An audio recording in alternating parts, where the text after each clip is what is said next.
ઇટાળી ગ્રામ પંચાયતનું વિસર્જન. ઇટાળી પંચાયત બરખાસ્ત. અંદાજપત્ર નામંજૂર થતાં કાર્યવાહી. વિકાસ કમિશનરે કલમ 253 હેઠળ આદેશ આપ્યો.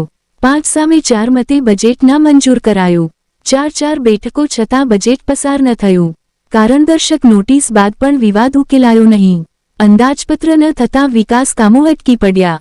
પંચાયત પોતાની વૈધાનિક ફરજો બજાવવામાં અસમર્થ રહી. જિલ્લા પંચાયતે પણ કાર્યવાહીની ભલામણ કરી. ઇટાળી ગ્રામ પંચાયતમાં હવે વહીવટદાર મુકાશે. રિપોર્ટ પ્રતાપસિંહ સોદિયા. મદદનીશ તાલુકા વિકાસ અધિકારી તાલુકો માળિયા હાટીના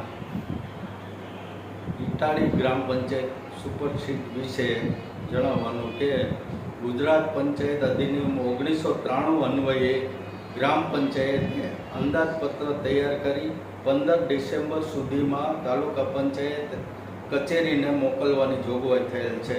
જેમાં અત્રેથી 3 તક આપવા છતાં ગ્રામ પંચાયત ઇટાળી દ્વારા અંદાજપત્ર તૈયાર કરી તાલુકા પંચાયત કચેરીને મોકલવા માટે બહુમતી થયેલ ન હોય, જેથી ઉક્ત ગ્રામ પંચાયત સુપરસીડ થવાનો રિપોર્ટ જિલ્લા કક્ષાએ કરેલ હોય.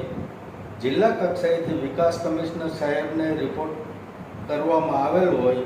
વિકાસ કમિશનર સાહેબની કચેરી દ્વારા પણ 1 તક આપેલ હોય, જેમાં પણ ગ્રામ પંચાયત ઇટાળી અંદાજપત્ર તૈયાર કરી તાલુકા પંચાયત કચેરીએ મોકલવામાં બહુમતીના ઠરાવને નામંજૂર કરેલ હોય, જેથી વિકાસ કમિશનર સાહેબ દ્વારા 6/8/2026ના રોજ સુનાવણી રાખેલ હોય. જે સુનાવણીમાં પણ 4 વિરુદ્ધ 5ની બહુમતીથી અંદાજપત્ર મોકલવાનો વિરોધ કરેલ છે અને અંતે વિકાસ કમિશનર સાહેબ શ્રી દ્વારા ગ્રામ પંચાયત ઇટાળીને સુપરસીડ જાહેર કરેલ છે.